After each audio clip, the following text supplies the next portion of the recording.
Hello friend, आज हम आपको पिठोरी अमावस्या व्रत कथा सुनाने जा रहे हैं। भादो मास में पड़ने वाली अमावस्या को पिठोरी अमावस्या कहा जाता है। इस दिन महिलाएं अपनी संतान की लंबी आयु के लिए व्रत करती हैं। इस दिन माँ दुर्गा की भी पूजा आराधना की जाती है। ऐसी मान्यता है कि इस दिन माँ दुर्गा की पूजा आराधना करने से न सिर्फ संतान की लंबी आयु होती है, बल्कि संतान पे आने वाले कष्टों का निवारण भी होता है। इस दिन आटे के 64 पिंड बनाकर उनकी पूजा की जाती है। उत्तर भारत में यह पर्व पिठोरी अमावस्या के नाम से जाना जाता है। उत्तर भारत में माता दुर्गा की और दक्षिण भारत में पोलेअम्मा की पूजा की जाती है। पोलेअम्मा को दुर्गा माता का ही एक रूप माना जाता है। तो आइए श्रद्धा भक्ति से कथा का श्रवण करते हैं। बहुत समय पहले की बात है। एक परिवार में 7 भाई रहते थे। सभी का विवाह हो चुका था और सभी के छोटे छोटे बच्चे भी थे। परिवार की सलामती के लिए 7 भाइयों की पत्नी पिठोरी अमावस्या का व्रत पूजन करती थी। परंतु जब पहली साल बड़े भाई की पत्नी ने व्रत रखा तो उसके बच्चे की मृत्यु हो गई। उसने अगली साल भी व्रत रखा तो अगली साल भी वही हुआ।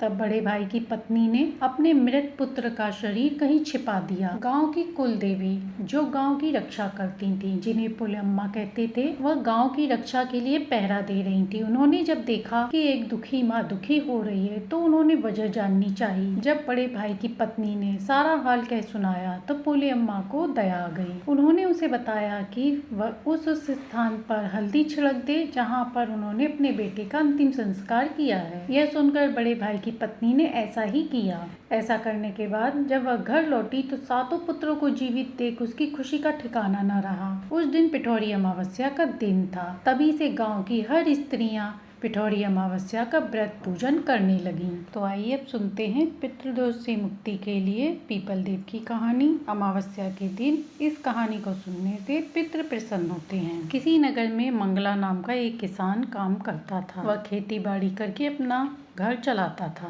दुर्भाग्यवश जब भी उसकी कोई संतान होती तो उसकी मृत्यु हो जाती। इस कारण मंगला और उसकी पत्नी भी बहुत दुखी रहते थे। एक दिन ऐसा आया जब मंगला के घर में बंधे हुए पशुओं ने भी दूध देना बंद कर दिया। खेतों में फसल भी नाम मात्र के लिए रह गई थी। इस प्रकार अपने ऊपर आए हुए एक संकट के बाद दूसरे संकट को देखकर वे दोनों बहुत ही चिंता में रहने लगे। मंगला के खेत में एक पीपल का वृक्ष था, वो भी धीरे धीरे सूख रहा था। एक दिन दोनों पति पत्नी उसी पीपल के पेड़ के नीचे बैठकर अपने ऊपर आए दुख की बातें कर रहे थे। बात करते करते वे दोनों रोने लगे।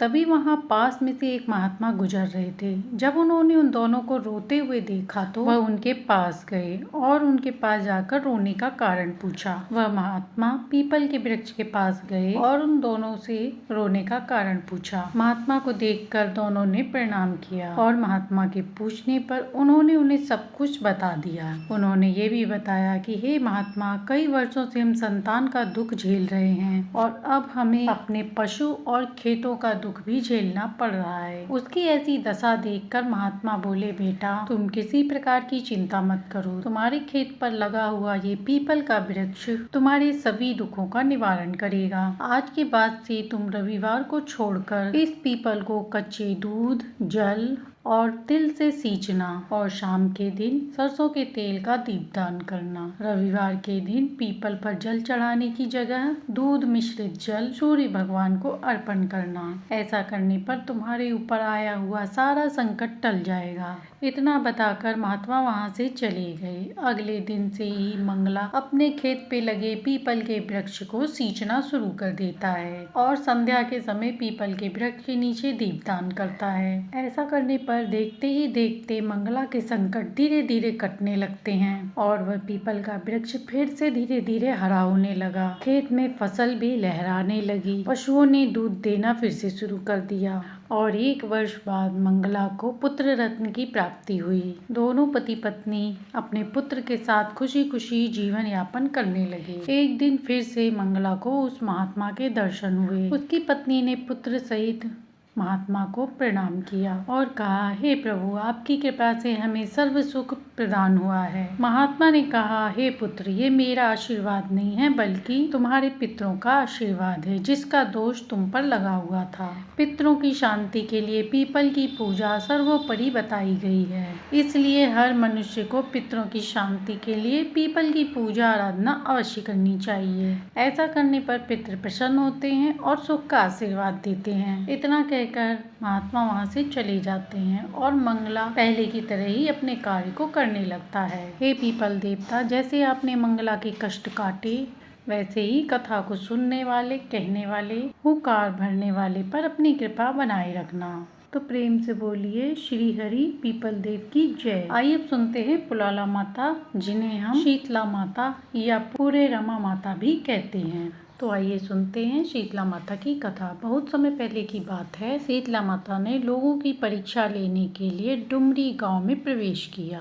इसके लिए उन्होंने एक वृद्ध स्त्री का रूप धारण किया और वे इधर उधर गलियों में घूमने लगी। जैसे ही माता इधर उधर घूम रही थी, तभी किसी महिला ने उनके ऊपर चावल का उबला हुआ पानी डाल दिया। जिस औरत ने वो उबला हुआ पानी फेंका था, उसने माता को नहीं देखा क्योंकि उसने अपनी छत पे से उबला हुआ पानी नीचे फेंका था। उबला हुआ पानी डालने के कारण शीतला माता के शरीर में छाले निकल गए, जिस कारण शीतला माता को बहुत जोर से जलन होने लगी और उनके पूरे शरीर में अत्यधिक पीड़ा होने लगी। इसके बाद शीतला माता गलियों में सभी के पास गई और सभी से अपनी मदद करने को कहने लगी, परंतु उनकी मदद किसी ने नहीं की। इस प्रकार सभी ने उन्हें अनदेखा कर दिया। परंतु थोड़ी ही दूर पर एक कुम्हारिन बैठी हुई थी। जब कुम्हार की पत्नी ने शीतला माता को ऐसी हालत में देखा तो तब माता ने उससे भी अपनी मदद करने को कहा कि पुत्री मेरी मदद करो। माता ने कहा, बेटी मेरी मदद करो, मेरे शरीर में बहुत असहनीय पीड़ा हो रही है। यह देखकर कुम्हार की पत्नी ने शीतला माता को अपने पास बुलाया और बैठाया। इसके बाद कुम्हार की पत्नी अंदर गई और एक मटका ठंडा पानी लेके आई। इसके बाद कुम्हारी ने उस जल से माता पे जल डाला। ऐसा करने पर माता को आराम मिला। इसके बाद कुम्हार की पत्नी ने, माँ मेरे घर में थोड़ी सी दही और रबड़ी रखी हुई है जो कल रात की है, आप इसे खा लीजिए, इससे आपको आराम मिलेगा। माता ने दही और राबड़ी खाया जिससे उन्हें आराम मिला। इसके बाद कुम्हार की पत्नी ने कहा, माँ आपके बाल चारों तरफ से उलझे हुए हैं, लाइए मैं इन्हें सुलझा दूं। इसके बाद वह उनके बाल बनाने लगी। बाल बनाते समय उसने देखा उनके एक आंख बाल में है। यह देखकर वह डर गई। तभी शीतला माता ने कुम्हार की पत्नी को रोकते हुए कहा, तुम मुझसे डरो नहीं, मैं शीतला माता हूँ, पूरी रमा देवी। हे पुत्री, मैं यहाँ यह देखने आई थी कि यहाँ पर कौन कौन मेरी पूजा करता है। ऐसा कहने के बाद शीतला माता अपने असली रूप में आ गई और जैसे ही कुमार की पत्नी ने शीतला माता को असली रूप में देखा, वह तुरंत उनके पास गई और वह बोली, माता मैं आपको अपने यहाँ कहाँ बैठा हूँ। उसने कहा, माता मेरे घर के चारों ओर तो गंदगी फैली है। इसके बाद माता उस कुम्हार की पत्नी के यहाँ पाले हुए गधे पर बैठ गई और इसके बाद माता ने कुम्हार के घर की दरिद्रता को एक डलिया में भरकर बाहर फेंक दिया। इसके बाद माता ने कुम्हार की पत्नी से कहा, हे पुत्री मैं तुमसे अत्यंत प्रसन्न हूँ, तुम जो चाहे मांग सकती हो। कुम्हार की पत्नी ने कहा, हे माता आप हमें वरदान के रूप में इतना दीजिए कि आप यहीं पर निवास करें, हमारे इस डुमरी गाँव से आप कहीं न जाए और जो भी व्यक्ति सप्तमी और अष्टमी के दिन आपकी पूजा आराधना करेगा और आपको ठंडे भोजन का भोग लगाए तो आप उसके घर की दुख दरिद्रता और गरीबी को दूर करना।